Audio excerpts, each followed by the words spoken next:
Hey guys, Gun Goober here. We're going to talk about something that I don't normally talk about on my channel, which is politics and legal stuff. But if you're a gun goober like I am, you're probably following the news that's going on right now with the Supreme Court regarding Snope and also the Smith & Wesson case. Unfortunately, if you're into guns, you're probably like me, being forced to learn this stuff against your will, because unfortunately, these things have so much influence over the important things to us gun guys. And I think specifically right now, the thing that's being forgotten is magazines. I think our attention should be on the Duncan v. Bonta case coming out of California. It's an important case, and it's going to decide the fate of magazines in the short term. There's two Supreme Court cases that are in the news right now. That's the Snope case that's dealing with AR-15 bans, and the Smith & Wesson case that's dealing with Mexico suing Smith & Wesson about cartel violence, but it touches on assault weapons tangentially. In the Smith & Wesson case, as well as in the dissent written by the liberals in the bump stock case, both of those decisions have liberal justices admitting that AR-15s are commonly used. In Snope's denial of cert, Justice Kavanaugh says that there will be an AR-15 case that they decide in the next 1 to 2 years. Now, unfortunately, for most of us, that sucks, especially for those who live in one of the states where they currently have a ban or are flirting with one. But politics at the Supreme Court are just like politics everywhere else. There's a lot of horse trading that's going on behind the scenes. There's a lot of other things that are influencing those decisions besides just how they would rule on the merits. When we get an assault weapons ban case before the Supreme Court, we will win, and the foundation for that victory has been laid in these other decisions. So what that adds up to is by 2027, 2028, we will have a final decision from the Supreme Court about assault weapons. And if you don't want to take my word for it, there's plenty of other people covering this. The real thing that I'm interested in talking to you guys about today is what about magazines? So going back again to Duncan v. Bonta, that case's status is currently an unfavorable decision in the Ninth Circuit. And the people bringing that case trying to make magazines legal in California are preparing their appeal to the Supreme Court as we speak. In the Snope case that was recently denied, all that happened is that the status quo is maintained in Maryland. Assault weapons, by their definition, are still illegal, as they have been for at least the last 10 years. However, Duncan v. Bonta is specifically dealing with magazines, and specifically magazine confiscation. If the final decision from the Ninth Circuit is allowed to go into effect, tens of thousands of Californians who have these mags will be in danger. Thankfully, that ruling is stayed from going into effect until the Supreme Court makes a final decision. But if the case is denied at the Supreme Court, or worse, upheld for some godforsaken reason, then magazines that hold more than 10 rounds in California will be illegal to possess, even if you purchase them before the ban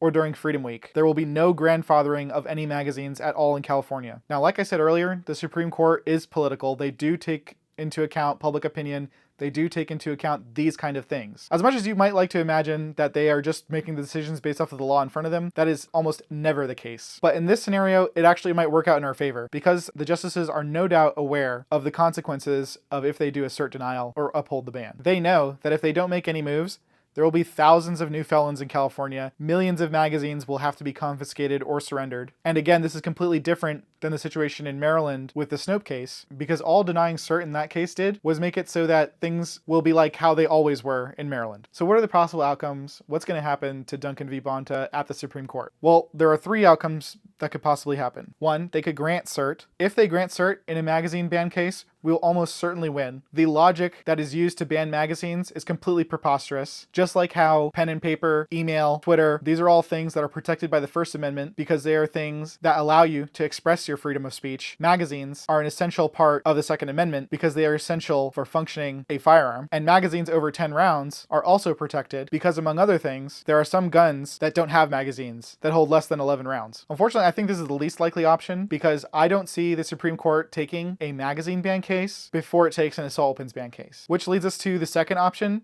which is that this case is held indefinitely at the Supreme Court and is either taken up concurrently with an assault weapons ban case or granted, vacated, and remanded after an assault weapons ban case, which is the same thing that they did after Bruin. When Duncan got to the Supreme Court, is that they made their ruling in Bruin and they said, Ninth Circuit, try again using our logic from Bruin. And unfortunately, they came up with the same stupid response that magazines are not protected by the Second Amendment. I think that some of the assault weapons ban cases that could make their way to the Supreme Court would also include the magazine provisions, because in Illinois and Washington, those laws are one and the same. And I would like to think that the Supreme Court is not going to screw over Californians and the thousands of people who have pre-ban or Freedom Week magazines, and I hope they're tactical enough to keep this case alive and protect those magazines. This is the outcome that I would be willing to hope for. Granting the cert in Duncan is probably a pipe dream. Just holding the case, sending it back to the Ninth Circuit, maintaining the immunity status for those magazines that were purchased before the ban and also during Freedom Week. That would be the outcome that I'd be the most hopeful for. Finally, the last outcome is that they deny cert. This would be a black day, especially for California, but also for other states that are flirting with these kind of bans. I'm sure that the amount of boating accidents in California would skyrocket, and unfortunately I think there is a high likelihood that this could happen. However, if they do deny cert, the best we can hope for